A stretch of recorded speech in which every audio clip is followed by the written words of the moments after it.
Hello दोस्तों। जैसा कि हम लोगों के एग्ज़ाम्स आने वाले हैं, एमबीए सेकंड सेमेस्टर के लिए ख़ास तौर पे ये वीडियो बना रहा हूँ। मेरा भी एग्ज़ाम है। मैंने सोचा पढ़ाई कर ही रहा हूँ तो आप लोगों के साथ भी शेयर कर दूँ, माइट भी किसी की हेल्प हो जाए। तो हम लोग आज जून 2023 का पेपर डिस्कस करेंगे, लास्ट ईयर का, जो पहले ऑलरेडी आ चुका है। उसके कुछ क्वेश्चंस के आंसर बनाए हैं मैंने, वही डिस्कस करता हूँ। मैं खुद भी पढ़ता हूँ, आपको भी पढ़ाता हूँ, देखते हैं क्या होता है। पहला क्वेश्चन है, discuss the concepts of wealth maximization and profit maximization and bring out differences between them। ठीक है जी। आंसर क्या है? Both profit maximization and wealth maximization are fundamental objectives in financial management, guiding business decisions. However, they differ significantly in their focus, time horizon, consideration of risk, and ultimate goal. ठीक है। तो profit maximization क्या होता है, concept पढ़ते हैं इसका। Profit maximisation is the traditional objective of businesses aiming to maximise the net income और accounting profit of a firm. It focuses on increasing revenue and reducing costs to achieve the highest possible profit within a given period, often the short term. So जैसा कि हम समझ ही पा रहे हैं कि profit maximisation का मतलब सिंपल यहाँ पे आ रहा है कि बिज़नेस में प्रॉफिट को कैसे मैक्सिमाइज़ किया जाए, often in a short period term, basically एक फाइनेंशियल ईयर में वो देखा जाए तो की फीचर्स क्या हैं इसके? शॉर्ट टर्म फोकस रहता है, primarily concern with maximising profit in the immediate future, quarterly और एनुअल प्रॉफिट, जैसे मैंने बताया था annual profits. Okay. And second है emphasis on accounting profit, realising on accounting measures of profit, example net profit, earning per share. Okay. Ignores time value of money, treats a rupee of profit today as equal to a rupee of profit in the future. Simple सी बात है कि inflation है, आज का 1 रुपया कल का 1 रुपये की वैल्यू के बराबर नहीं होगा, तो उसी को प्रॉफिट मैक्सिमाइज़ करने के लिए आज के 1 रुपये को कम से कम 1.5 रुपये बनाने की तो सोचेगा. Disregard risk, often overlooks the level of risk associated with profit generating activities. A highly risk ventures might yield high profits but could also lead to significant losses. ठीक है. Ambiguous definition of profit, the term profit itself can be ambiguous. Example, gross profit, operating profit, net profit, profit before और after tax, leading to potential confusion. हमने अक्सर देखा होगा हमारी annual sheets में ये टर्म्स बहुत आते हैं, PAT, net profit, gross profit, आपकी सैलरी स्लिप्स में भी होता है, जैसे कि बिफ को बनाया जाता है एचआर के द्वारा हमको. तो लिमिटेशंस क्या हैं इसकी? Short sightedness can lead to decision that generate immediate profits but harm the long term sustainability and growth of the company. Example, cutting R&D, research and development, compromising quality, exploiting resources. Obviously अगर आप सिर्फ profit focus होगी तो आपकी company इन सब चीज़ों का ध्यान तो रखेगी नहीं, एक्सप्लॉइट करेगी रिसोर्सेज को, नेचुरल रिसोर्सेज हो और इधर लेबर रिसोर्सेज हो, उनका एक्सप्लॉइटेशन होगा क्योंकि प्रॉफिट उनका मेन फोकस है. Ignores risk, encourages taking on excessive risk for higher short term returns, potentially jeopardising the firm's financial stability. ठीक है. इग्नोर करेंगे रिस्क को, वो प्रॉफिट पे फोकस रहेंगे, रिस्क को उतना तवज्जो नहीं देंगे. Ignores the time value of money, ignores time value of money, does not account the for the fact that the money received sooner is more valuable than the money received later which is crucial for investment decision. ये सब के सब कल का झुमरी तलैया के focus में, दूर के ताजमहल को बनाना नहीं चाहते ये लोग. May lead to unethical practices, obviously profit focus रहेगा, कुछ भी चोरी चकारी कर लेगा बंदा. To achieve higher profits firms might engage in unethical behaviour such as exploiting labour, polluting the environment और misleading customers. Even they can fraud also, कुछ गलत स्टेटमेंट्स वगैरह भी बना सकते हैं अगर प्रॉफिट फोकस कंपनी है तो. बायजूस एक बहुत बड़ा एग्जाम्पल है इसका. Focus on accounting profit, not cash flow. ठीक है. Accounting profits can be manipulated and may not reflect the actual cash available into the businesses. ठीक है, अंडरस्टूड है. उसके बाद है वेल्थ मैक्सिमाइजेशन. अब यहाँ पे बात आ रही है वेल्थ बनाने की, प्रॉफिट नहीं वेल्थ.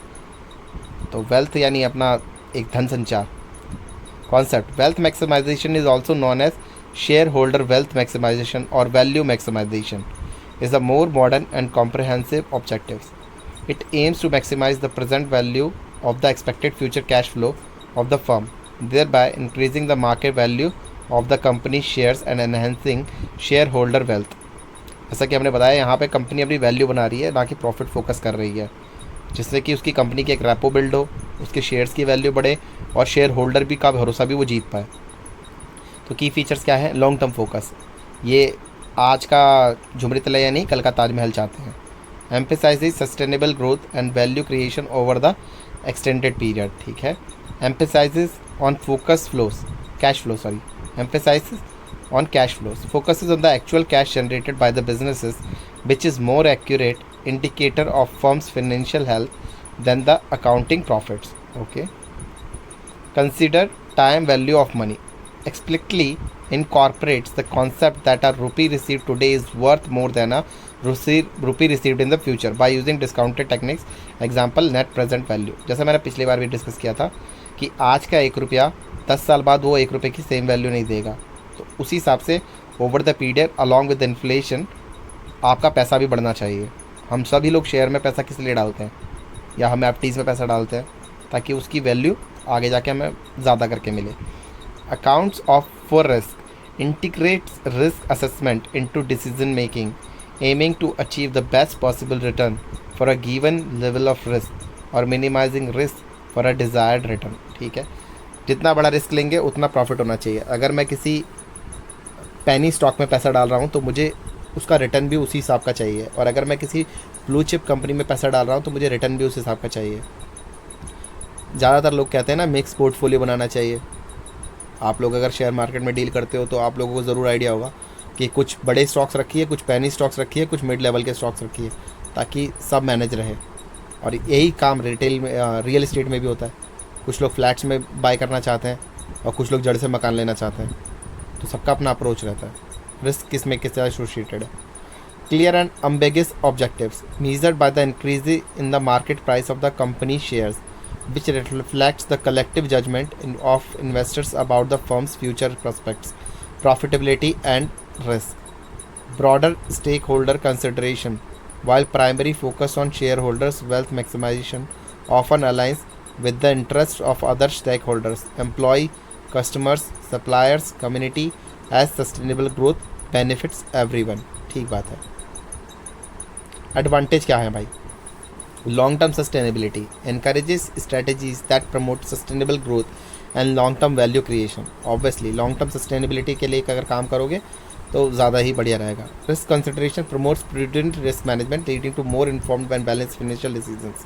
अगर किसी को वेल्थ मैनेज करनी है, किसी को अपनी प्रॉफिट और वैल्यू रेपो बनानी है, तो वो इंसान ज़्यादा रिस्क नहीं लेगा।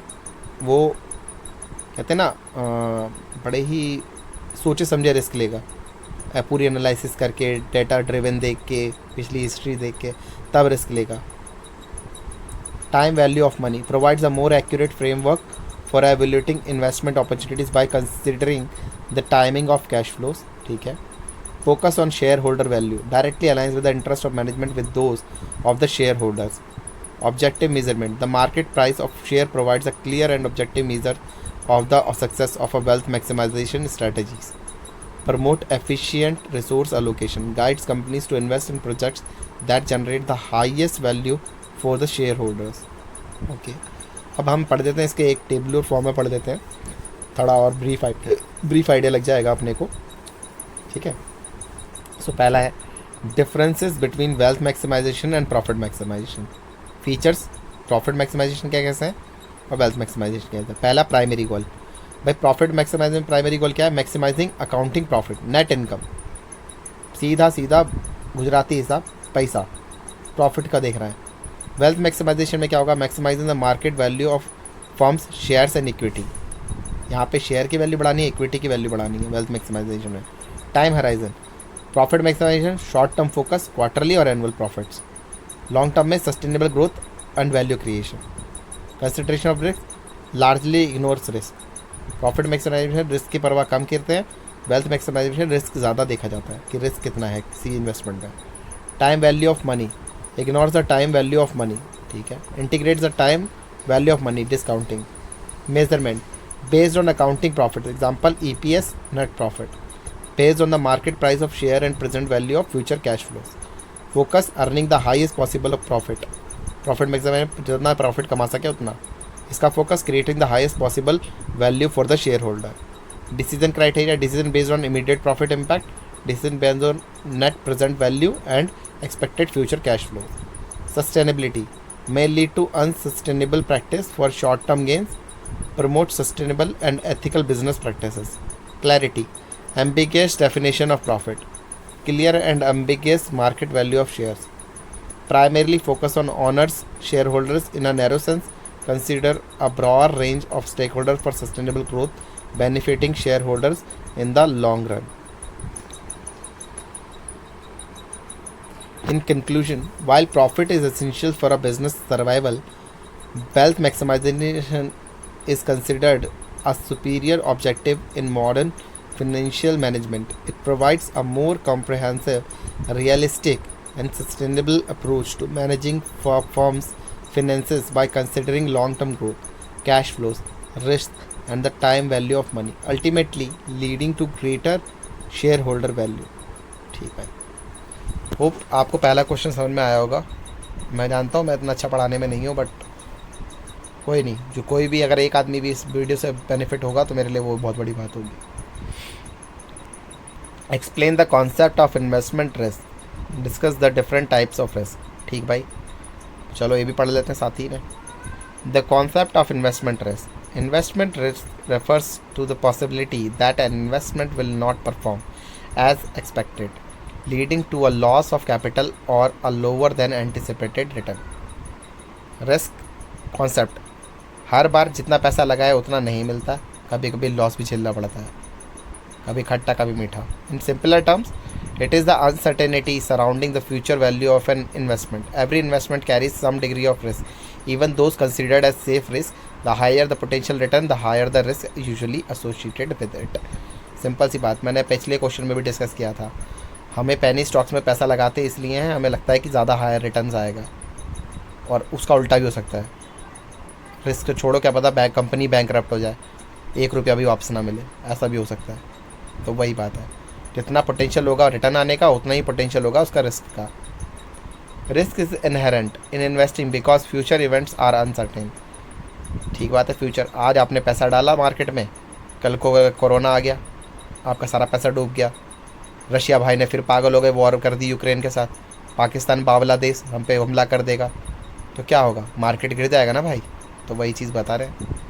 These uncertainties can stem from a variety of sources, including economic conditions, market fluctuations, company-specific issue, and even geopolitical events. Investors need to understand and assess these risks to make informed decisions and build portfolios that align with their risk tolerance and financial goals. तो वही चीज़ बताई गई है. जब आपको लगे आशंका आ रही है, कुछ न्यूज़ आ रही हैं, बहुत सारे लोगों से एक आधा ट्रेंड होता है. तेल के दाम बढ़ गए थे जब हमारा टेंशन चला था यूक्रेन और रशिया के बीच में, क्योंकि ट्रेड होना बहुत मुश्किल हो रहा था.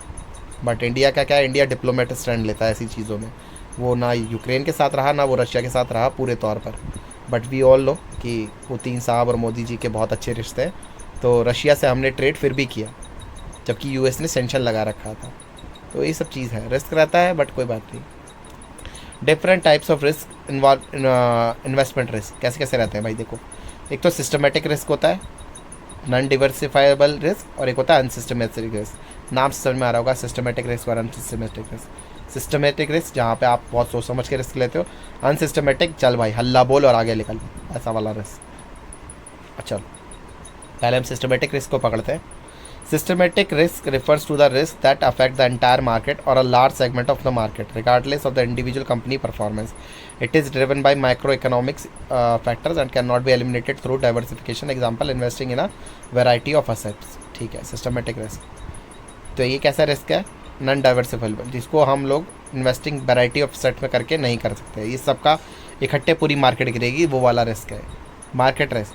This is the most common type of systematic risk. It is a risk of losses due to the overall market movement. Factors like economic recessions, political instability, interest rate changes, and global crisis can cause the entire market to decline, affecting most of the investments. ठीक है. Equity risk, specifically, this is the risk of loss due to the fluctuations in the stock market, affecting individual stocks or equity mutual funds. ठीक है. Interest rate risk. The risk primarily affects fixed income securities like bonds. When interest rate rise, the value of existing bonds typically falls because newly issued bonds offer high yields, making older lower yielding bonds less attractive. Conversely, when interest rates fall, bond prices tend to rise. Inflation risk, purchasing power risk. This is the risk that the inflation will erode the purchasing power of your investment returns. If the rate of inflation is higher than your investment's return, your money will buy less in the future than it does today. Inflation risk का तो सबको पता ही है, purchasing power का। आपकी salary बढ़ रही है 2% एनुअली और महंगाई बढ़ रही है 5%, सैलरी बढ़ने का कोई मतलब नहीं रहा ना, वही बात है।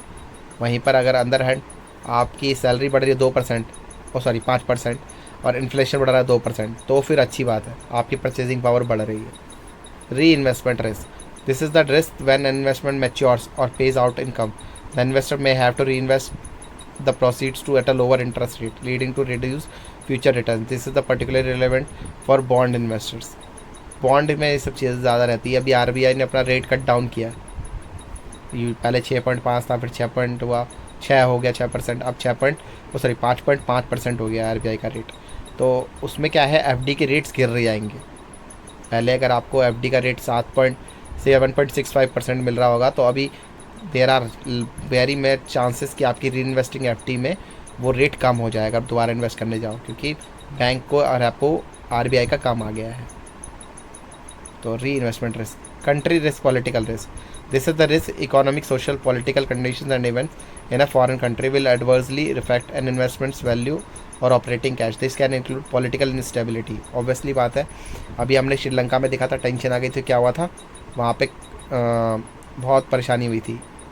और अभी पाकिस्तान तो उसका एक सबसे बड़ा एग्जांपल है इंस्टेबिलिटी का। वहाँ का शेयर मार्केट कितना डाउन हुआ था जब इंडिया से टेंशन बना था उनके बीच में, जब इंडिया का युद्ध होने वाला था, तो उनकी शेयर मार्केट बहुत ज़्यादा डूबी थी। हमारी भी डूबी थी, पर उनकी बहुत ज़्यादा डूबी थी। Regulatory risk. Changes in law, regulations और tax policy that can negatively impact specific industries और इन्वेस्टमेंट्स. Regulatory risk. अभी रिसेंटली आपने इंडसइंड बैंक का भी नाम सुना होगा, उस पर रेगुलेटरी चक्कू चला है, क्योंकि वहाँ पे कुछ डेरिवेटिव पोर्टफोलियो में कुछ गड़बड़ आई थी, जिसकी वजह से उनके एमडी तक को रिज़ाइन देना पड़ा। तो आप समझ सकते हैं कितनी बड़ी बात है। Expropriation. The risk that a government might sees a foreign earned assets.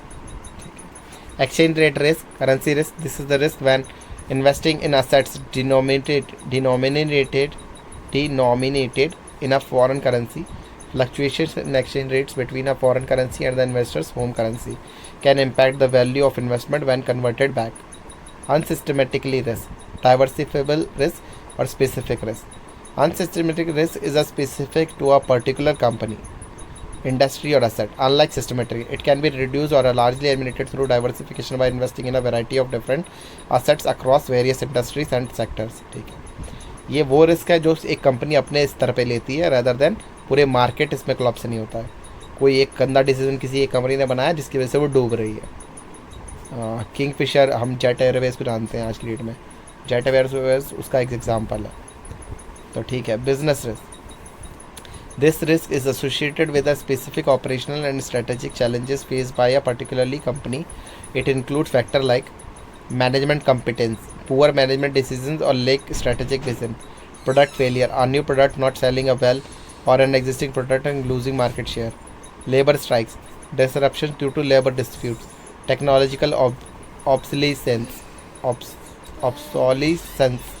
a company's product or services becoming outdated due to new technologies, legal issues, lawsuits or regulatory fines. Financial risk, credit risk or default risk. The risk relates to a company's financial structure, particularly its ability to meet its financial obligation, debt payments. ठीक है, default risk. The risk is that a company or individual will be unable to pay the interest or principal on its debt obligation, example bond or loans. This is especially relevant for the bond holders. पैसा लिया है तो चुकाना तो पड़ेगा, वही वाली बात है। बैंक्रप्सी, दिवाला घोषित हो जाए. The ultimately financial risk where a company is unable to pay its debt and ceases operations. Sahara का एग्जांपल याद है? हाँ, सुप्रीमो हमारे सहारा के सुब्रतो रॉय, उनका नाम तो सभी ने सुना है। उन्होंने क्या किया था, बहुत सारे चिट फंड्स निकाले, लोगों का पैसा अपनी कंपनी में लेके आए और उनको कुछ सालों तक उन्होंने पैसा अच्छा प्रॉफिट बना के दिया भी।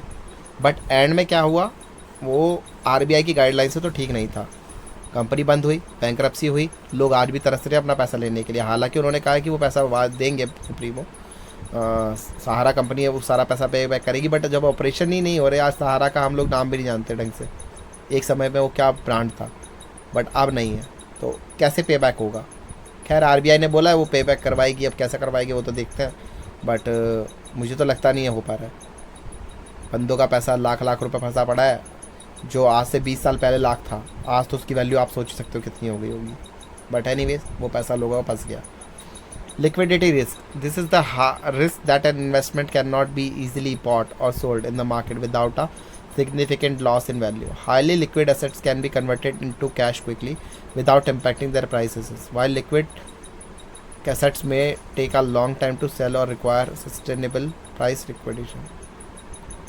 Examples of illiquid assets are real estate और private equity investments। ठीक है, लिक्विडिटी रिस्क भाई वो सामान जिसे हम बोलते हैं जल्दी ईजिली कैश फ्लो में आ जाए कन्वर्ट होके। आपका एफडी, गोल्ड, ठीक है, हाथ में रखा हुआ पैसा, म्यूचुअल फंड्स, स्टॉक्स, ये क्या है, ईजिली लिक्विड स्टेट्स हैं। आपने आज बेचा, कल तक आपके पास पैसा हाथ में आ जाएगा। आजकल आप देख ही हो, ई गोल्ड आ गया है, आप अपने वॉलेट्स में ई गोल्ड रख लेते हो, फ़ोनपे में तुरंत आप सेल करते हो, तुरंत आप परचेज़ करते हो, विच इज़ ईजिली कन्वर्टेबल।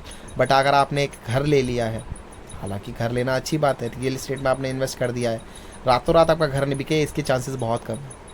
होता होगा 100 में से एक किसी का बिक भी जाता होगा, बट इलिक्विड स्टेट ही है रियल इस्टेट, क्योंकि आप अच्छा इन्वेस्टर ढूंढते हो, आप 10 जगह पूछते हो, और प्रॉपर्टी में बहुत बड़ा अमाउंट चंक में डील करता है, जो बहुत मुश्किल होता है बेचना और खरीदना। ठीक है, operational risk, this is the stems from inadequate failed internal processes, people and systems, or from external events. Examples including human error, system failures, fraud, or natural disaster disrupting operations.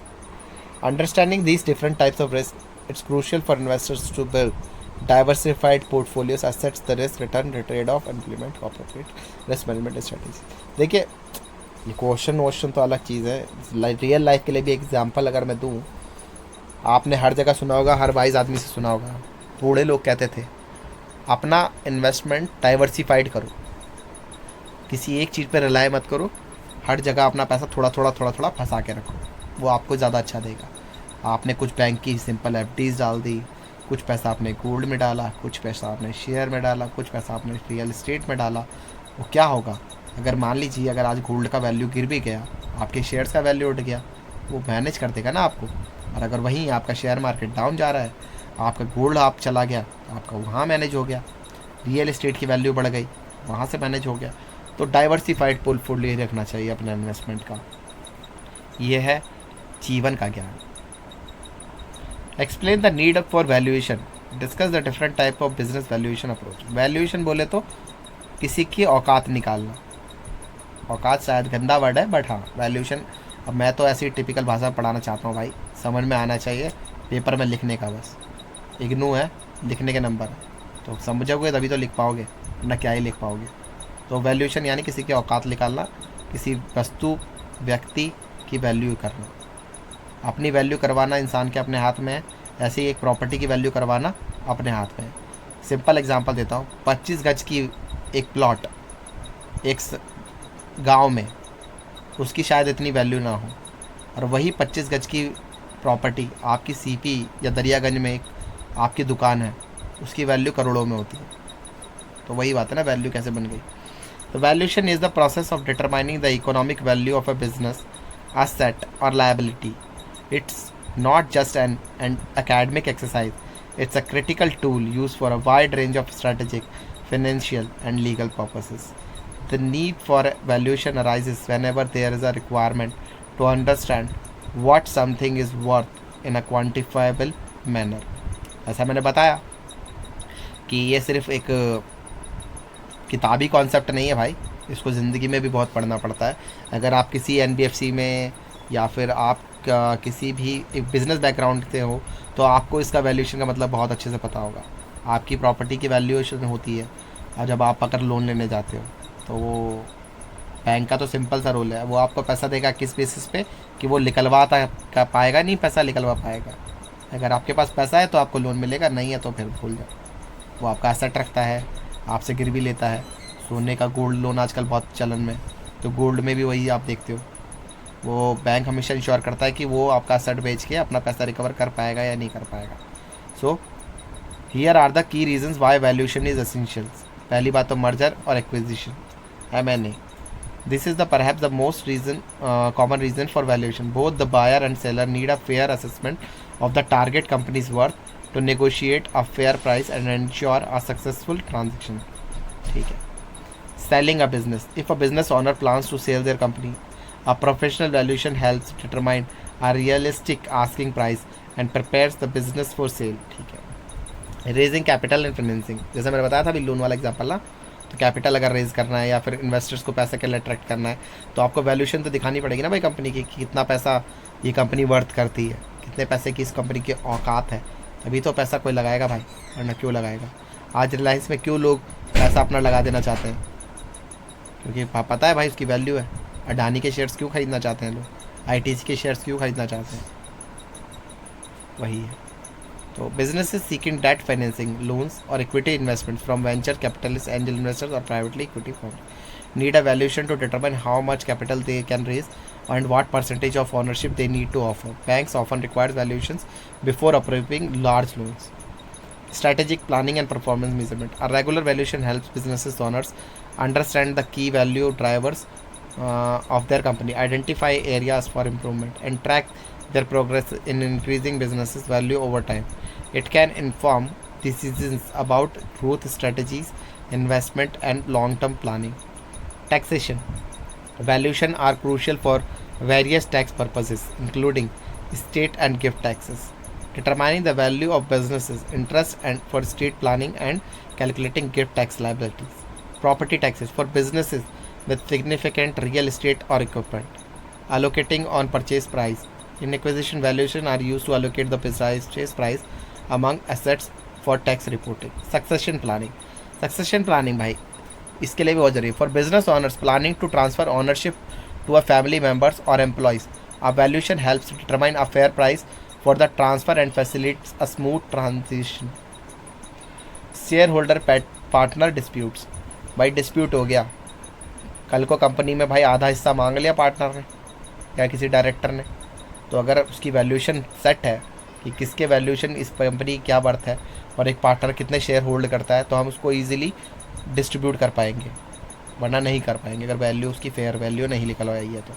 In case of all disputes among shareholders partners, particularly when one wants to exit और buy out another, a valuation provides an objective basis on settlement. Litigation support. Valuations are often required in legal disputes such as divorce proceedings to divide marital assets. हार्दिक पांडे याद है ना, 1 रुपया नहीं दिया था और वहीं पर हमारे शैल भाई ने आधा प्रॉपर्टी देना पड़ गया था, तो समझ रहे हो ना, लिटिगेशन सपोर्ट भी बहुत ज़रूरी है भाई. ब्रीच ऑफ कॉन्ट्रैक्ट क्लेम और minority shareholders operation cases. Employee stock ownership plan, ESOPs. भाई मिले किसी को, हम तो बहुत गरीब है, हमें तो किसी कंपनी ने ई सॉप दिए नहीं, पर जिन भाइयों को मिलते होंगे उनको पता होगा. Companies with ESOPs need annual valuations to determine the fair market value of the company's stocks for regulatory compliance and to set the price for employee shares. Simple सी बात है, मिलते हैं भाई. बहुत कंपनियां देती है ESOPs अपने एम्प्लॉयज़ को कि आप कंपनी में जो लंबे समय से काम करते हैं या फिर कुछ छोटे इन्वेस्टर्स और छोटी कंपनीज होती हैं जो स्टार्टअप्स काइंड ऑफ होती हैं, वो भी ESOPs देती हैं. और बड़े बैंक्स के नाम लिए तो ICICI है, वो अपने एम्प्लॉयज़ को ESOPs देता है, बट उसके साथ एक होल्डिंग पीरियड भी रहता है. ऐसा ना हो कि आपने कल लिया ESOPs आपको कंपनी ने दिया और परसों आप बेच दो, ऐसा नहीं होता. 5 साल का होल्डिंग पीरियड शायद रहता है मोटा मोटी. तो ESOPs बहुत अच्छी चीज़ है, किसी को मिलते हो तो बहुत बढ़िया है, लगे रहो मुन्ना भाई. Financial reporting for accounting purposes particularly under certain accounting standards. Example for goodwill impairment testing, fair value accounting for assets and liabilities. Different types of business valuation approaches. भाई कैसे कैसे वैल्यूएशन अप्रोचेस होती है वही पढ़ लो जरा यार. Business valuation methodology generally fall into 3 categories. एक तो असेट बेस्ड, इनकम बेस्ड और मार्केट बेस्ड अप्रोच. 3 तरह से वैल्यूएशंस निकाली जाती है. पहले पढ़ते हैं asset based approach. This approaches focus on the value of companies assets, both tangible और इनटेंजिबल, हिलने वाले और ना हिलने वाले, दोनों असेट्स की वैल्यू मिला के कितना इसकी लायबिलिटी में पड़ता है उसकी हमारे असेट की क्या वैल्यू है, हमारे पास जो हमारे सामान है उसकी क्या वैल्यू है. They are generally more suitable for assets heavy businesses, holding companies और business in liquidation. Adjusted net asset method, book value, asset equality method. Concept. This method involves adjusting the balance sheet value of a company's assets and liabilities from historical cost to their current fair market values. The difference between the fair market value of total assets and total liabilities represent the equity value. Use cases. Often used for businesses with significant tangible assets like manufacturing firms, real estate companies, or for liquidation values. It's less suitable for service oriented businesses with few tangible assets but significant intellectual capital. Limitation. It may not fully capture the value of intangible assets like brand reputation, customer relationship, patents, और the future earning potential of the businesses. अब देखो भाई यहाँ पे limitation में क्या दिक्कत आई. कुछ का नाम काफ़ी है. एक ब्रांड कहते हैं ना गब्बर का, कि मैं आदमी नहीं हूँ, गब्बर एक ब्रांड है. तो ब्रांड कैसे है भाई. रिलायंस एक ब्रांड है, उसको किसी के रिकग्नाइजेशन नहीं चाहिए. आप रिलायंस का नाम सुनते हो, आप उसको बोलते हो, रिलाई करते हो. जियो, आज जियो का सिम क्यों लोग यूज़ कर रहे हैं भाई. सर्विस अच्छी है, एक बहुत बड़ा ब्रांड उसके पीछे है, मुकेश अंबानी जैसा बड़ा नाम है, तब ना जियो इतना हिट हो गया. अगर मान लीजिए कोई छोटा से छोटा अगर आदमी इसी प्लान इसी विजन के साथ आता तो क्या होता, शायद उसके चांसेस कम थे इतना सक्सेस होने के. बट इसमें क्या है, एसेट में उसके नाम की वैल्यू या पेटेंट की वैल्यू को कंसिडर नहीं किया जाता था, उसके असेट्स की ही वैल्यू को कंसिडर किया जाता है, जिसको वो बेचकर लिक्विडिफाई करके. लिक्विडेशन वैल्यू मेथड कैसा होता है, बेच बूझ के कितना पैसा वापस आएगा उसको बोलते हैं liquidation value method. The math method estimate the net amount of cash that could be realize if a business assets were sold off quickly. क्या बोला, बेच बूझ के क्या मिलेगा. And its liability settled. It is essential for the value of business if it is work in the cease operation. Bankruptcy में liquidation value method ही काम आता है. जैसे आपने देखा होगा कुछ कंपनियों की नीलामी होते हुए भी, नीलामी होती है कंपनियों की. अभी रिसेंट में जेपी की नीलामी होने वाली है, सुनने में आया है. अडानी ग्रुप शायद उसको एक्वायर करेगा, सोर्सेज से ऐसा ही आ रहा है, मतलब खबर पर देखते हैं क्या होता है. बट वो सोल्ड ऑफ होने वाली है. Use cases primarily use in distress situation, bankruptcy, और when evaluating a business for its breakup value. Limitation provides a floor value and rarely reflects the ongoing value of healthy businesses. Income based approaches. These approaches determine businesses' value based on its ability to generate future economic benefits, income or cash flow. They are generally considered the most robust or for operating businesses as they reflect the fundamental principle that an asset's value is derived from the income it can produce. Discounted cash flow by the widely considered the gold standard of valuation. If project company's future free cash flow, cash available to all investors after all expenses and invested over a detailed forecast period, typically 5 to 10 years, and then discount these future cash flows back to their present value using a discount rate, usually the weighted average cost of capital, WACC. A terminal value is also calculated to present the value of cash flow beyond the forecast period. Formula याद होता है तो लिखना, नहीं होता मत लिखना मेरे भाई, इग्नू है, इतना कोई कॉपी नहीं चेक करने वाला है तुम लोगों की, साफ बात. ठीक है, फॉर्मूला मत लिखना, गलत लिखने से अच्छा है ना लिखना. पर याद होता है वेल एंड गुड है, नहीं याद होता तो मेरे दोस्त मत लिखो. Use cases ideal for stable mature businesses with predictable cash flow, preferred by investors and analysts of for its forward looking nature. Limitations highly sensitive to assumptions about future growth rates, discount rates and terminal value. Requires detailed financial projections which can be challenging for new or volatile businesses. Capitalization of earning cash flow method, capitalization method. This method is simplified version of DECF, suitable for business with stable and consistent historical earnings or cash flows that are expected to continue steadily into the future. It converts a single representative earning or cash flow figure into the value by dividing to capitalization rate. Best for small mature businesses with consistent track record and limited growth expectation. Limitation assumes constant earning, cash flow and growth, which is often unrealistic, less flexible than DCF for incorporating varying growth phases और significant changes. Market based approach कैसी होती है भाई, वही पढ़ो. These approaches value a business by comparing it to similar businesses that have recently been sold or are publicly traded. The underlying principle is that similar assets should sell for similar prices. Comparable company analysis CCA guideline public company method concept. This involves identifying publicly traded companies that are similar to the target business in terms of industry, size, growth prospects, and financial characteristics. Financial multiples example price to earning, enterprise value, EBITDA. Shark Tank देखते होगे, सारे term सुने होंगे तुमने, P, EBITDA, price to sales, PAT. देखा करो यार अच्छे प्रोग्राम, सास बहू देख के कुछ नहीं होगा। From these comparable companies are they applied to the target companies relevant financial matrix. Use cases widely used for valuing publicly traded companies and for initial estimates of private companies. Limitations: difficult to find truly comparable public companies for private businesses. Public company multiplies may not fully reflect the liquidity discount of control premium relevant to private transactions. A preceding transaction analysis PTA guideline transaction method concept. This involves analyzing actual M&A, merger and acquisition transaction of similar companies that have acquired in the past. Multiples derived from the transaction, example purchase price to revenue, purchase price to EBITDA, are the applied to the target company. Use cases particularly used in merger and acquisition scenarios as it reflects the actual market price for similar businesses. Limitation: finding truly comparable past transactions can be challenging and specific each transaction, example strategic buyers, financial buyers, synergies, can influence the multiple data on private transaction, can also be difficult to obtain. Industry multiplies concept.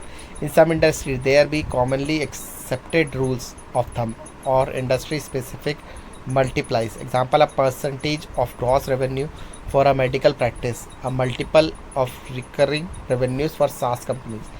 Useful for quick rough estimates, particularly for small businesses in a well-defined industries. Limitation: often overly simplistic, do not account for unique characteristics of a specific businesses or market conditions. Should generally be used as a sanity check rather than the primary valuation method. Choose the right approach. Our professional valuation often involves using multiple approaches to triangulate a fair value. The choice of method depends on purpose of valuation, availability of data, type of businesses, industry and standard of value. कैसा किसके लिए हर तरह का valuation method हर बंदा अलग निकालता है। Valuer को पता है किसके लिए क्या करना है, तो ज़्यादा दिमाग नहीं लगाने का। अपने को पेपर लिखना है, अपने को कोई वैल्यूएशन नहीं बनना, अपने को किसी के लिए वैल्यूएशन नहीं करनी है, तो सिंपल लिख के आओ, पेपर भर के आओ, पास हो जाने का, बेड़ू झाड़ लगाने का। ठीक है। Ultimately valuation is a both an art and a science requiring financial expertise, industry knowledge and a sound judgment. What is financial market? Discuss the role and functions of financial markets. A financial market is a broad term that refers to any marketplace or system where individuals, businesses and governments can buy and sell financial assets and instruments. These instruments represent claims or future income or assets such as stocks, bonds, foreign exchange, commodities, and derivatives. Essentially, financial market acts as a conduit for the flow of funds between those who have surplus capital, savers, investors, and those who needs capital, borrowers, companies, governments. Think of an ecosystem where money is exchanged to facilitate investment growth and risk management across economy. Financial market can be physically location like stock exchange, virtual networks like over OTC markets. ठीक है भाई। Financial markets क्या है? Market चलती कैसे है? कहते हैं ना, मार्केट में पैसा चलते रहना चाहिए। आपका पैसा चलेगा तभी काम चलेगा। पहले क्या होता था, लोग अपना पैसा बैंकों में ना रख के अपने घरों में रखते थे, जिससे पैसे की वैल्यू भी सड़ती थी उनके घर में रख के, और मार्केट पैसा चलता नहीं था। इसकी वजह से आज इंडिया इतना पीछे रह गया भाई। अभी क्या है, मार्केट में पैसा चलेगा, आपके पास पैसा ज़्यादा है, आप स्टॉक खरीदो। जिसके पास पैसे की ज़रूरत है, बैंक उसके थ्रू लोन देगा। गवर्नमेंट ने बहुत सारे मेथड निकाल रखे हैं पैसों के चलन कराने के लिए। चाहे तो आप दाल, चावल, चीनी उसमें भी कर सकते हो। कमोडिटीज़ मार्केट होती है, MCX, जिन लोगों ने कर रहा है उनको पता है। ETF होता है, बॉन्ड्स होते हैं, आपका शेयर्स होती हैं, म्यूचुअल फंड्स होती हैं, नॉर्मल बैंक में पैसे रख के आप चला सकते हो। मतलब छोटे से लेके बड़ा आदमी तक हर कोई आप मार्केट में पैसा चला रहा है। Everybody should be financially educated, ताकि आप अपने पैसे को सही जगह लगा सको। ठीक बात।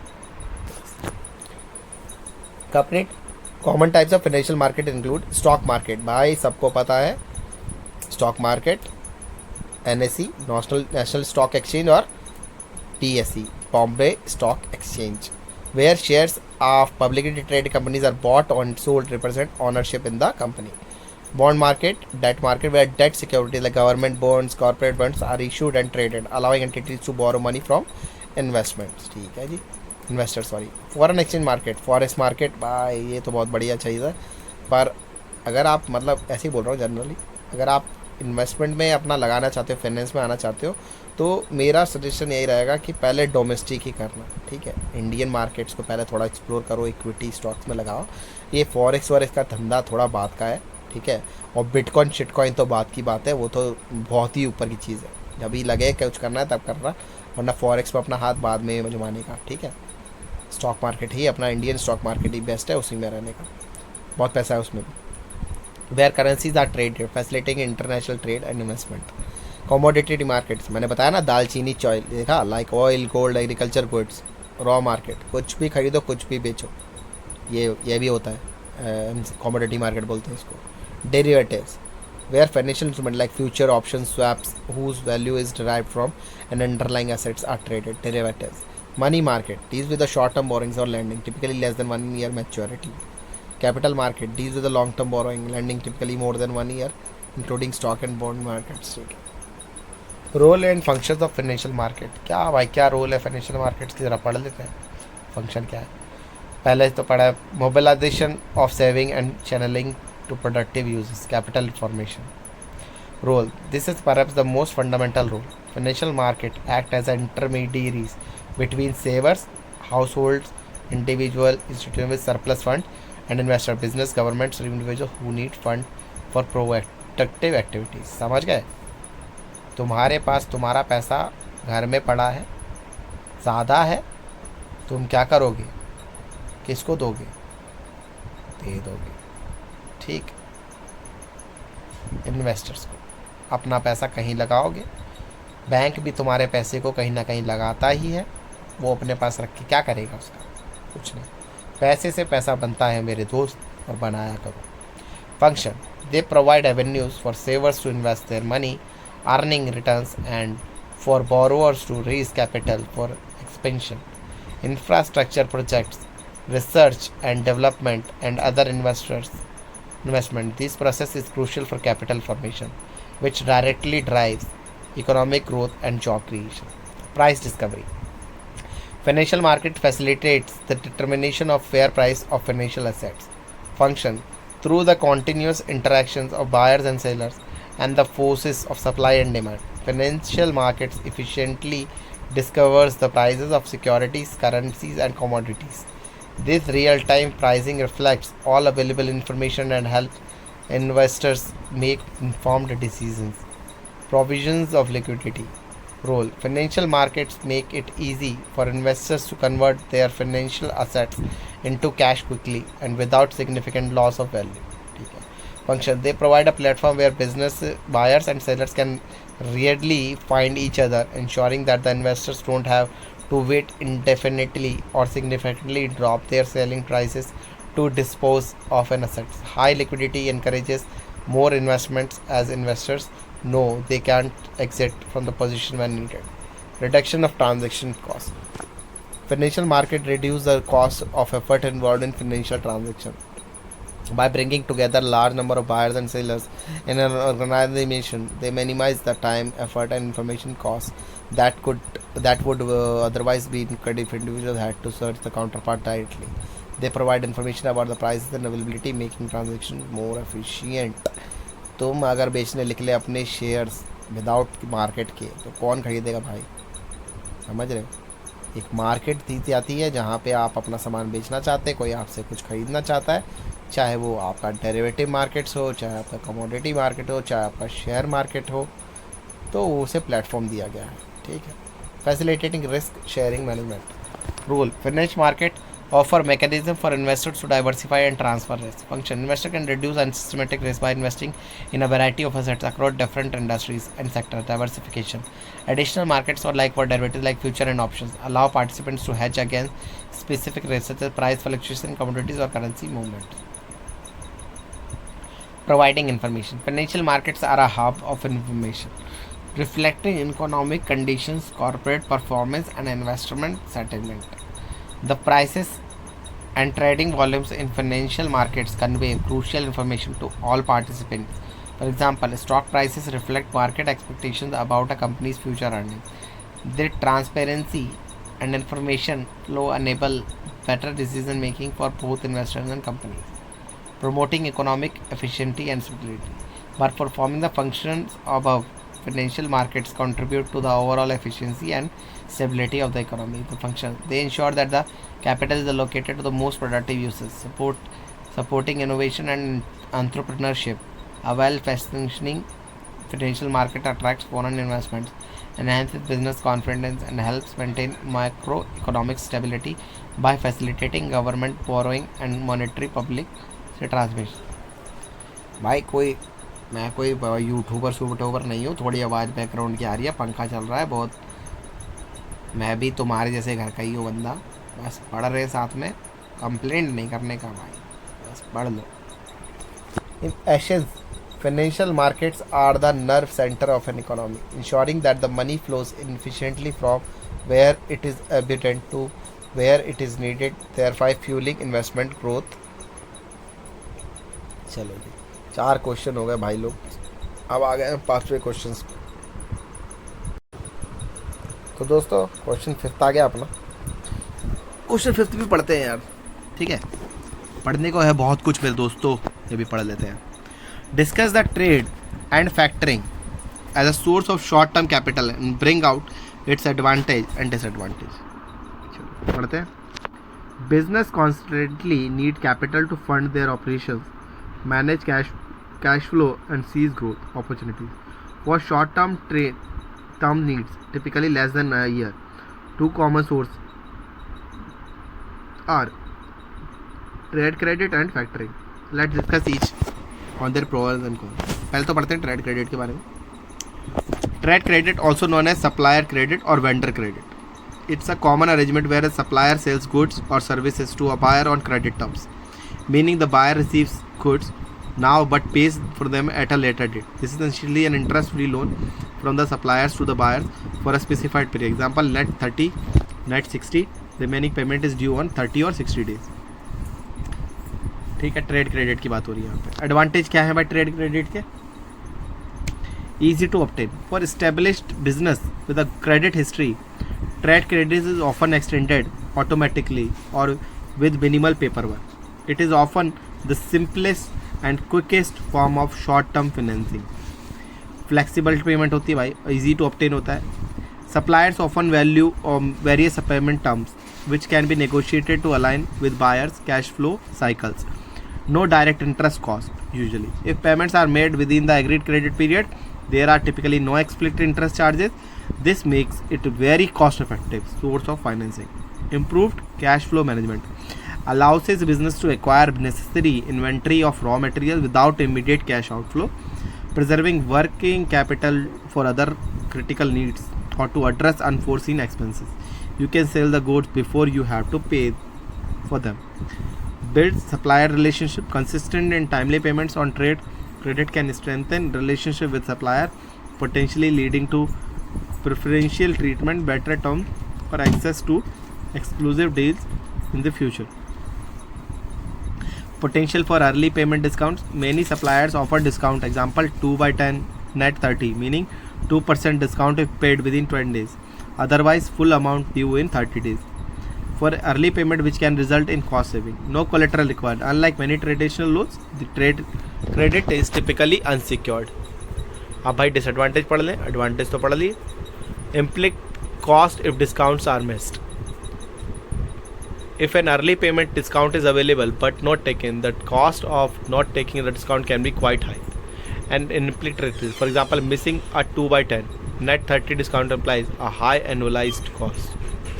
Later payment penalties. Failing to meet payment penalty deadlines can result in a late payment penalties, interest charges, and overdue amounts, and damage to the business's credit worthiness. Reduce negotiating power. Excessive reliance on a single supplier for a trade credit can reduce a business's negotiating power for prices or terms, or the business becomes more dependent. Risk of suppliers dependency. Over reliance can make it challenging to switch to alternative suppliers, even if better deals are available elsewhere.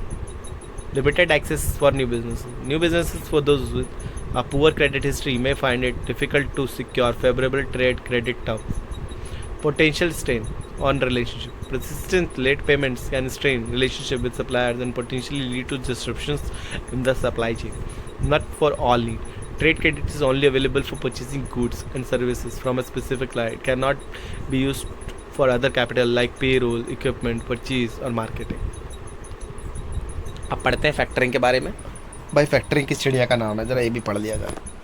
तो factoring is a financial transaction where a business sells its account receivable invoices to a third party called factor at a discount. In return, the business receives immediate cash. The factor then takes on the responsibility of collecting the payment from the customer. There are two main types: recourse factoring or non-recourse factoring. The business remains responsible for unpaid invoices if the customer default. ये हुआ recourse. Non-recourse में क्या है? The factor assumes the credit risk, meaning they bear the loss if the customer does not pay. Non-recourse factoring is generally more expensive. Immediate cash flow advantages. The most significant advantage of a rapid cash access to cash, businesses don't have to wait 30, 60 or 90 days for the customers to pay, significantly improving working capital and liquidity. No collateral required usually. Factoring is based on the credit worthiness of the customer, nor the selling businesses. This makes it accessible even for a business with limited assets for weak credit history, not a loan. Factoring is a sales of an asset, receivables, not a loan. Therefore, it does not add debt to the company's balance sheet, which can be beneficial for maintaining debt to equity ratio. Outsourcing of credit collections. The factors often takes over responsibility of credit checks, sales, ledger management, and collection efforts. This frees up the business's resources to focus on core operations, sales, and growth. Protection against bad debts. Non-recourse. In non-recourse factoring, the business is protected from losses if the customer defaults on payments, transferring the credit risk to the factor. Flexible or scalable. As the sales increases, so does the amount of available funding through the factoring, making it flexible sources of capital that grow with the businesses. Disadvantage क्या है भाई इसके? एक तो high cost होती है भाई factoring की. Factoring can be expensive from form of financing compared to the traditional bank loans or trade credit. The discount fee charged by the factor typically ranges from 1% or 5% or more of the invoice value plus potential administrative fee. This can significantly reduce profit margin. Reduce profitability. The discount taken by the factor indirectly reduces the net revenue received from the sales, implementing overall profitability. Customer perception. Some customers may view a company's use of factoring negatively, perceiving it as a collection method or aggressive. Loss of control over collection. The business loses direct control over the collection process, which is now managed by the factor. Not all invoices are eligible. Factors typically only purchase invoices from credit-worthy customers. Invoices from new customers, those with poor credit, or those with disputes may be rejected. Dependency on factor. Over reliance on factoring can create a dependency, making it difficult for the business to transition to other form of financing. In summary, both trade credit and factoring offer valuable short-term capital solutions, but they serve different needs and come with distinct trade-off regarding cost, risk, and impact on business relationship. Businesses must carefully assess the specific cash flow requirements, credit worthiness, and strategic objectives to choose the most appropriate options. Question 5 भी ख़त्म हो गया. अब हमारा paper में 2 question बच गया, ये भी डिस्कस कर ही लेते हैं. ख़त्म करते हैं यार, नक्की पाओ यार, क्या करके मानेंगे हम लोग. पेपर है, अब ख़त्म करना है तो नहीं भाई. तो अब अपना आया क्वेश्चन 6. ठीक है, क्वेश्चन 6 भी पढ़ो. Explain the features of an appropriate capital structure and discuss the determinants of capital structure of a firm. Capital structures. Capital structure refers to the specific mix of debt and equity used by a company to finance its assets and operations. It essentially defines how a company funds its long-term needs, whether through borrowing, debt लेके, or issuing ownership shares, equity से, or a combination of both. The goal of designing an appropriate structure is to maximize shareholder wealth by minimizing the overall cost of capital and optimizing the firm's financial risk. Features of an appropriate capital structure. An appropriate or optimal capital structure is a theoretical ideal that balances various factors to achieve the lowest possible weightage average cost of capital WACC and consequently the highest firm value, which achieving is truly optimal structure is challenging in practice. An appropriate capital structure generally possesses the following features: profitability, value maximization. अच्छा जी. The primarily aims to maximize the market value of companies' shares. This is achieved by minimizing the weightage average cost of capital.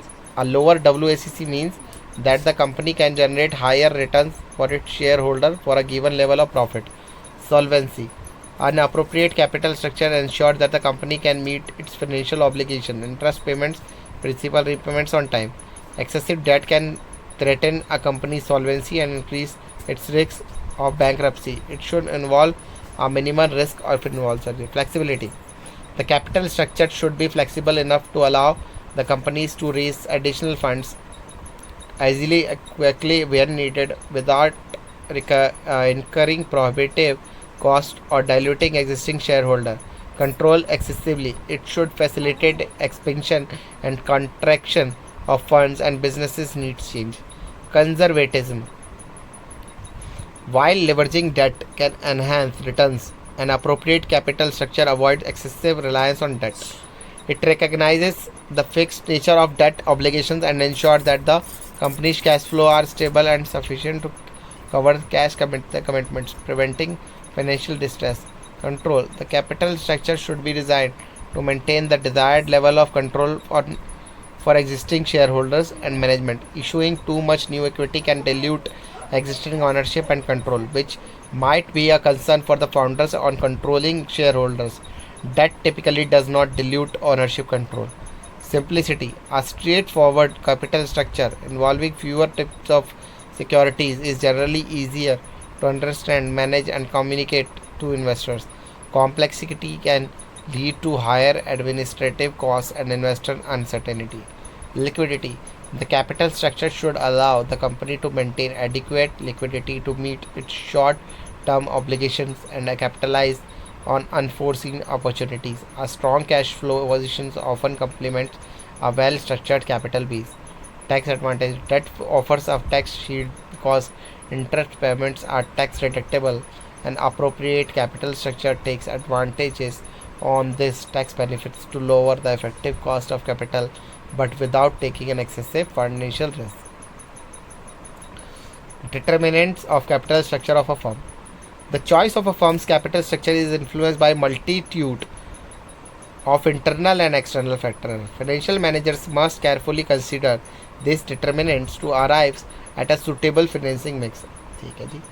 Business risk concept. This refers to the inherent uncertainty in firm's future operating income, EBIT, irrespective of the financing mix. Factors like demand variability, sales price variability, input price variability, and the extent of fixed operating costs contribute to the business risk. Impact on capital structures.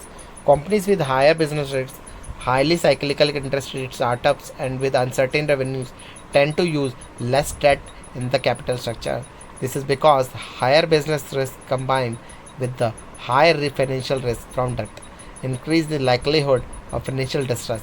Stable businesses, example utilities, can afford to take more debt. Financial risk concept. This is an additional risk placed on common stockholder as a result of the use of debt financing. It arises from the fixed financial charges, interest payments, and principal repayments that must be met regardless of the firm's operating income. Impact on capital structure. As the debt increases, financial risk increases An appropriate capital structure balances the benefits of financial leverage, potentially a higher EPS and lower WACC against the increased risk of financial distress and bankruptcy. Cost of capital concept. The cost of capital is the rate of return of a company must earn on an investment project to at least cover the cost of funding that a project that is generally cheaper than the equity due to its tax deductibility and lower risk of lenders. However, beyond a certain point, the cost of both debt and equity can rise due to the increased financial stability. Impact on capital structure. Firm seeks to minimize their weighted average cost of capital WACC.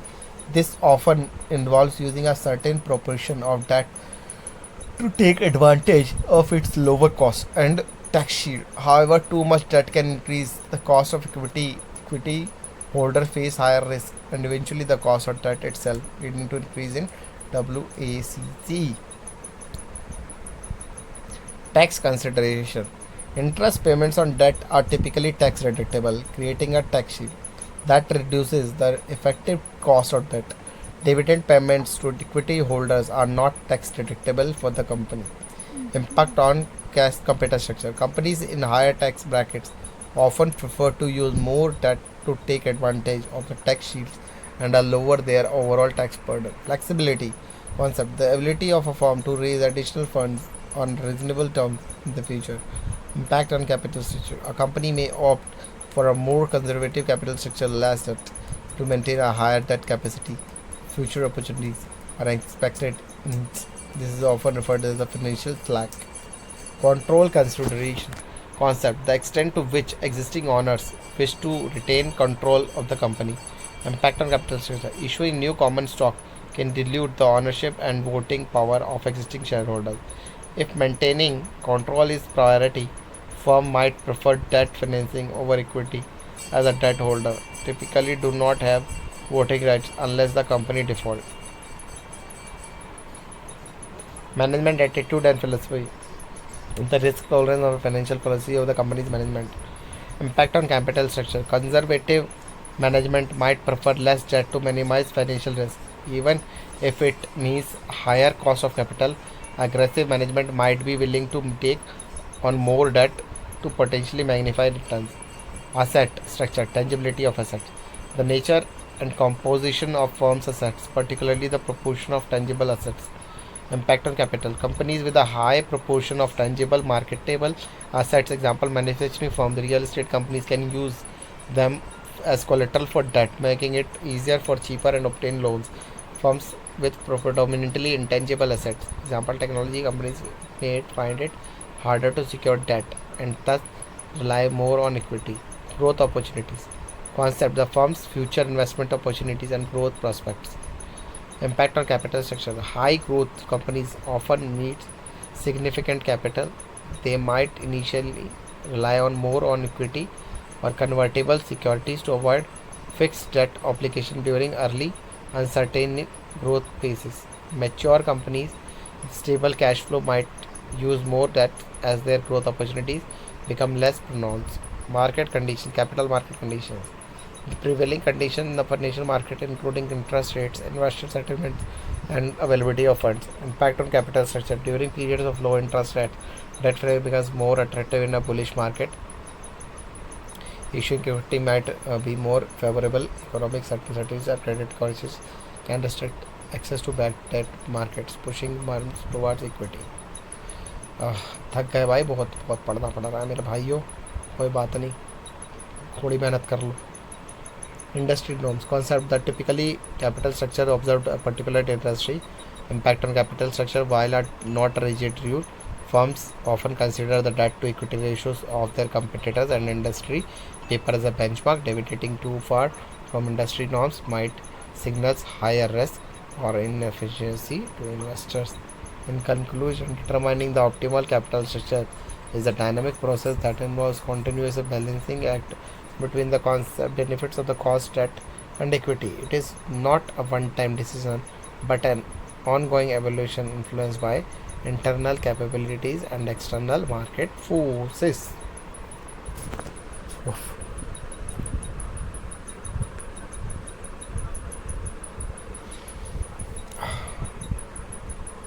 पूरे पागल है। तो दोस्तों आखिरी सीढ़ी आ गई है अपनी, क्वेश्चन 7 पे आ गए हैं। थकता हारता मैं भी हूँ, थकते हारते आप भी हो, पर ये एक पेपर देके अपन को पास होना है। इग्नू से अपनी नैया पार लगानी है, क्योंकि इग्नू एक सोच है, एक यूनिवर्सिटी नहीं है, सबको पता है। पेपर भरना भाई, पेपर भरना बहुत ज़रूरी है। लिखना चाहे कुछ भी लिख देना, पेपर भरना बहुत ज़रूरी है बस, तभी नंबर मिलते हैं। वो हवा में उड़ाते हैं सीटें, जितना लिखा होगा उतने नंबर मिलेंगे, प्राप्त उतने ही नंबर होंगे। चलो, तो क्वेश्चन है अपना, what is behavioural finance which is decision making errors and biases hinder the rational investment decision. वाह वाह, क्या क्वेश्चन है। बिहेवियर फाइनेंस कैसे करते हैं, हमारी भावुकता में जो फाइनेंस डिसीजन लिए जाते हैं उसके बारे में बात हो रही है। ये तो भाई रियल लाइफ के क्वेश्चंस हैं। अगर आप लोग मार्केट में पैसा लगाते हो ना, तो आपके लिए क्वेश्चन बहुत अच्छा है। गुजरातियों को इसलिए सब्जेक्ट पसंद है ये, अपने दिल्ली वाले बंदे तो बस लौंडाबाजी करते हैं। आ जाओ। Behavioural finance is a field of study that combines insights from psychology and economics to understand why people sometimes make it irrational financial decisions and how this decisions can impact their financial investments. समझ में आ गया कैसे आप भावुक होकर अपने investment decision बनाते हो, पैसा अपना डुबाते हो। सही बात है, वही बात हो रही है। Traditional finance theories often assumes that individuals are rational actors who always make decisions in their self-interest based on all available information to maximize their utility. However, behavioral finance for challenges the assumptions by demonstrating that the human emotions, cognitive biases, mental shortcuts or errors in thinking and social influence often lead to predictable deviations from rationality. तो भैया इसमें बताया गया है कि human जो हैं वो बड़े रैशनल थॉट्स हैं, अगर उनके ऊपर कोई इन्फ्लुएंस ना हो, आप सही डिसीजन लेते हो। कहते हो ना, कभी गलत काम करने जाओगे ना, उससे पहले मन में आ जाएगा कि साला काम तो गलत है, नहीं करना चाहिए, पर आदमी करता वही है। क्यों? आग गर्म है, ये बात बोलूँगा तो समझ में नहीं आएगी, हाथ डालोगे जलोगे तभी समझ में आएगा। तो ये अपने स्टॉक में भी होता है। आपको पता होता है, बस मार्केट में न्यूज़ फैल गई, भाई जोमेटो का IPO लॉन्च हो गया, रिलायंस का IPO, मेरे भाई रिलायंस एनर्जी आज से 14 साल पहले आया था एक, सब ने रिलायंस IPO, अनिल अंबानी वाला रिलायंस है, मुकेश अंबानी वाला नहीं है, ये रिलायंस एनर्जी का स्टॉक आया था। तो क्या हुआ था, सब ने मार्केट में अफवाह फैली। उस टाइम पे पेपर स्टॉक चलता था, स्टॉक मार्केट वाला इतना चेंज नहीं था, ठीक है। सब लोग गए पेपर्स में ले लिया, सब ने शेयर्स ले लिया, सब ने शेयर्स ले लिया, IPO पे लगा दिए पैसे। सबको लगा भाई एकदम हाई रॉकेट जाएगा, स्काई रॉकेट जाएगा ये वाला शेयर, क्योंकि रिलायंस नाम इतना बड़ा था। शेयर आया, भाई साहब बंदों ने शेयर, पर शेयर की कीमत उस टाइम पे हुआ करती थी अप्रॉक्स, को 300 रुपये का IPO लगाया था।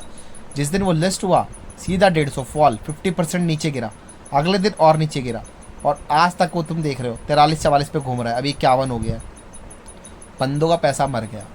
तो क्या हुआ, यहाँ पे बंदा इन्फ्लुएंस हुआ, बिहेवियरल फाइनेंस का डिसीजन लिया जो उसका लिए गलत था। ठीक बात है। चलो अब आगे पढ़ते हैं, बहुत ज़्यादा तुम्हें राम कहानी सुना दी, ठीक है। In essence of behavioural finance seeks to explain why investors might buy high and sell लो।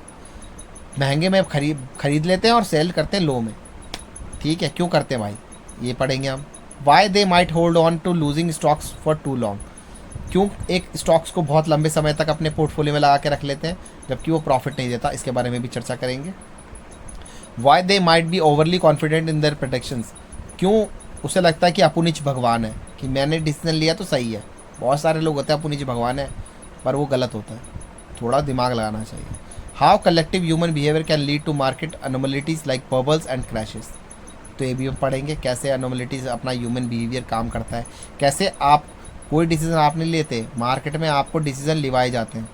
ये बात रखना मार्केट में, ये न्यूज़ चैनल दिन भर देखते हैं ना अपन, CNBC आवाज़, ये खरीद लो ये बेच दो, ये खरीद लो ये बेच दो, और टेलीग्राम चैनल पे तो कभी रिलाई मत करना, वो तो और बेवकूफ़ है, आपका पैसा डुबाएगा, ठीक है। By recognizing that people are not purely rational economic agents, behavioral finances provides a more realistic framework for understanding financial decision making and market dynamics. अच्छा, behavioral finance सिर्फ का मतलब ये नहीं कि नुकसान ही करवाएगा, कभी कभी प्रॉफिट भी करवा देता है।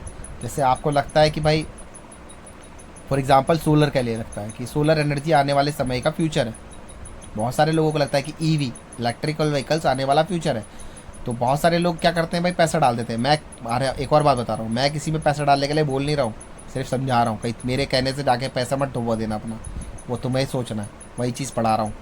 तो अपना क्या है, सोलर एनर्जी आपको लगता है कि आगे चल के बढ़ जाएगा, तो किसी ने किसी कंपनी में सोलर की स्टॉक्स ले ली, और उसने क्या करा, उसने एक किसी कंपनी पर रिलाई नहीं किया, उसने 10 कंपनी डिसाइड करी सोलर की, और 10 में कुछ कुछ पैसा लगा दिया। भाई एक ही कंपनी बैंकरप्ट होगी ना, जरूरी थोड़ी 10 की 10 बैंकरप्ट हो जाए।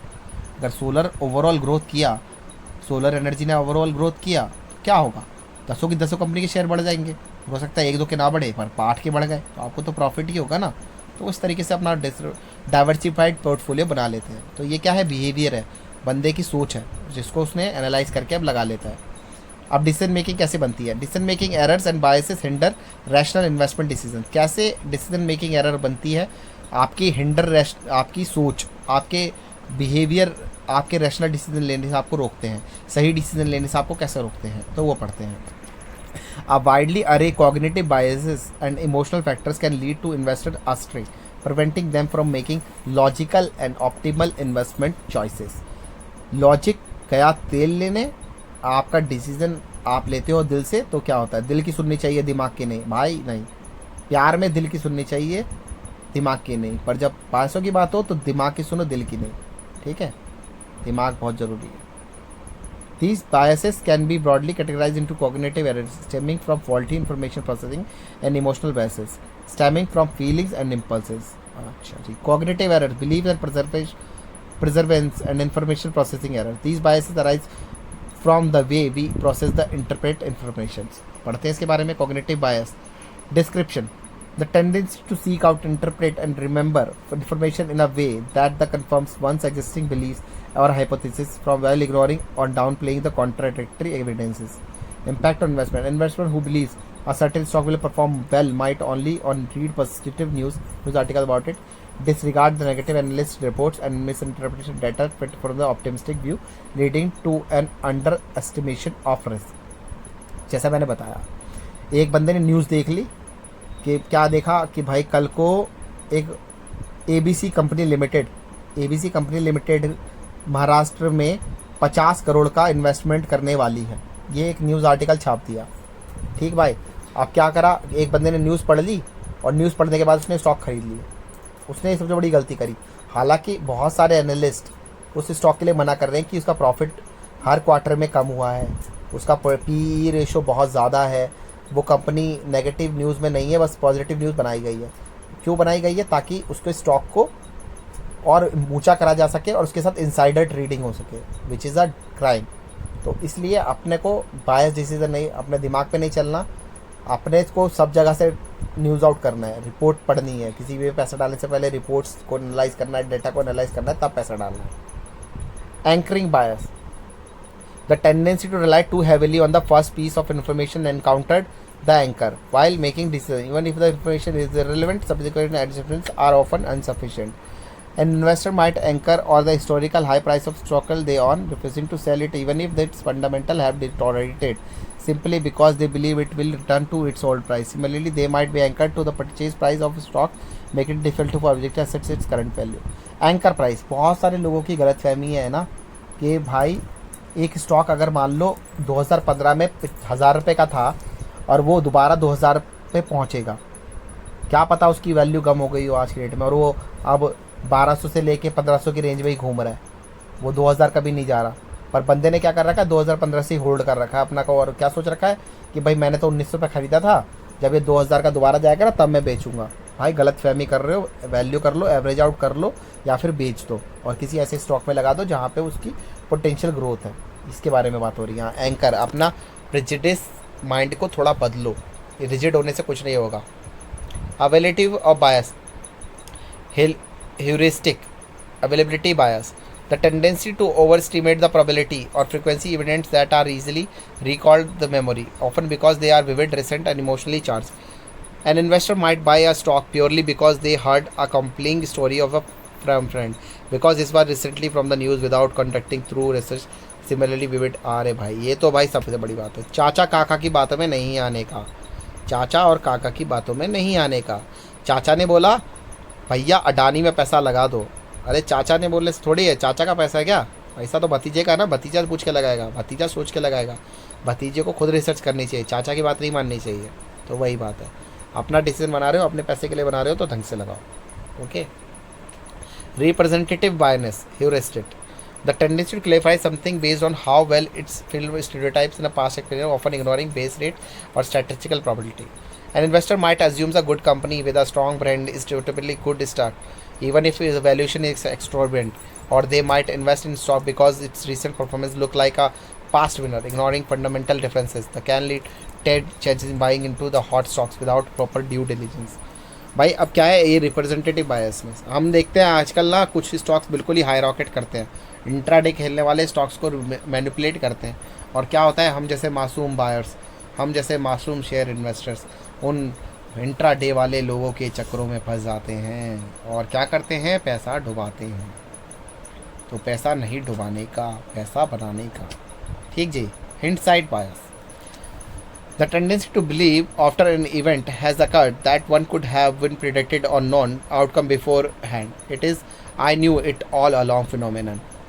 After a market rally crash, investors might falsely believe that they predicted it, leading to informed self-confidence and relocating learn from actual forecasting errors. Hindsight bias. बहुत सारे लोगों को क्या होता है ना कि उनको ऐसा लगता है कि भाई अब मार्केट गिरेगा ही गिरेगा, और जब गिर जाता है तो वो कहते हैं हाँ हाँ मुझको तो मालूम था ना, देखा मार्केट गिर गया, मार्केट गिरा। अरे भाई तुझको नहीं मालूम था, और लोगों को भी मालूम था, पर तूने क्या बना लिया उसमें? कुछ नहीं बनाया ना, तू भी बेवकूफ़ ही निकला। अगर तूने पैसा डुबाया नहीं तो तूने बनाया भी नहीं, तो तू क्यों खुश हो रहा है? मत खुश हो ना, ऐसा बनाया होता तो मुझे अच्छा लगता। Status quo bias, the preferences for maintaining the current situations on default option, even when a change might be beneficial. Impact, investors might hold on to inappropriate assets allocation and keep underperforming investments simply because it is easier than making changes, missing out on better opportunities for accounting undue risk. Status quo basis, बहुत सारे लोग देखे हैं मैंने, मेरे भी जानने वाले हैं, पर मैं कुछ कहता नहीं हूँ, है तो गधा प्रवृत्ति के लोग ही वो, पर क्या कहें। उनसे पूछो तो क्या कहते हैं, भाई डिफेंस में लगा दे, डिफेंस में, डिफेंस के स्टॉक खरीद ले सारे के सारे। भाई क्यों खरीद लूँ? सिर्फ डिफेंस ही थोड़े ही है जिसमें मेरे को पैसा बन रहा है। आज डिफेंस के स्टॉक, कुछ दिन पहले न्यूज़ बन गई कि भाई इंडिया पाकिस्तान का युद्ध होने वाला है, तो डिफेंस के स्टॉक सरप्लस कर गए। हो सकता है फिर अब शांति हो जाए तो डिफेंस के सारे स्टॉक नीचे आ जाएंगे, क्या बड़ी बात है। PSU है, गवर्नमेंट सपोर्टेड होती हैं, आज अच्छा कर दी है कल अच्छा नहीं करेंगी, कोई चांस नहीं है। तो इसका मतलब ये नहीं कह रहा मैं डिफेंस के स्टॉक ख़राब है, आप लगाओ कोई दिक्कत नहीं है, पर स्टिक मत करो। आपको ये नहीं कि आपको 4 स्टॉक अपने सेलेक्ट कर दिए और नी में खेलना है, ना ना ना ना, जहाँ पे अपॉर्चुनिटी दिखे वहाँ पे लगाओ, वहाँ पे पैसा बनाओ। Framing bias, the tendency to make different decision based on how information is presented और framed, even if the underlying facts are the same. An investment presented having a 90% chance of success might be perceived more favorably than a one-framed 10% chance of failure, even though they convey the same probability.